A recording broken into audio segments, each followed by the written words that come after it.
Starting with the Thursday night game, which probably happens to be like the biggest shocker from this week, we saw the Giants overtake the defending Super Bowl champs, the Eagles.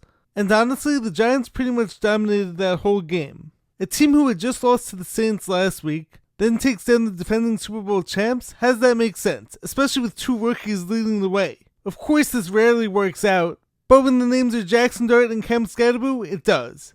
I think those guys are like perfect for New York, that whole environment, and the two of them just fit. They've managed to bring back life to a team that's been missing it for so long. I mean, the Giants' defense and like D-line has been elite, but now you also have like a hard-nosed, tough offense to complement that. My only question is going to be how sustainable is this long-term?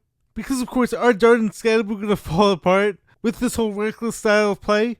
But at least it's fun to watch for now.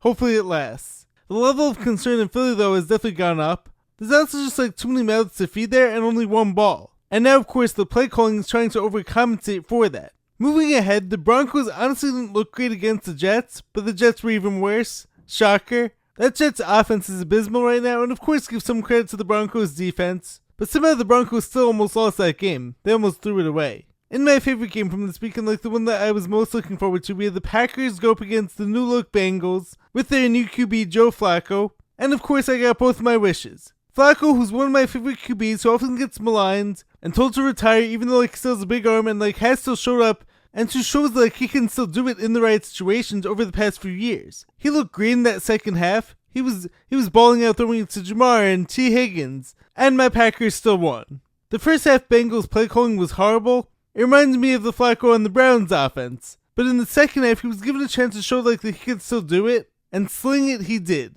Give him some time and give him some top receivers, which of course he now has, and look at what he's able to do. Jamar Chase, of course, made some unbelievable catches, and like he had 10 catches overall, and an insane touchdown catch.